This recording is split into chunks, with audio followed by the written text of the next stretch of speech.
The wind is too strong. It's raining. Get inside. Leave the baskets. Just run. Oh, look at my tomatoes. They are all scattered.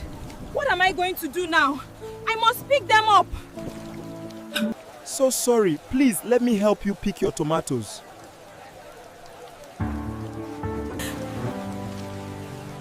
So thoughtful of you, sir. Why did you choose to help me? Because nobody else did.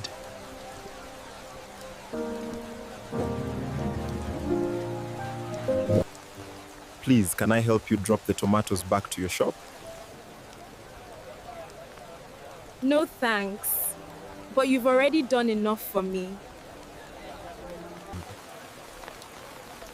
I insist, please. Let's go. You're such a beautiful lady. You're not supposed to be suffering like this. Thanks for watching. Please, if you enjoyed this episode, follow Stories by Amadi on various social media platforms: Facebook, X, TikTok, and YouTube.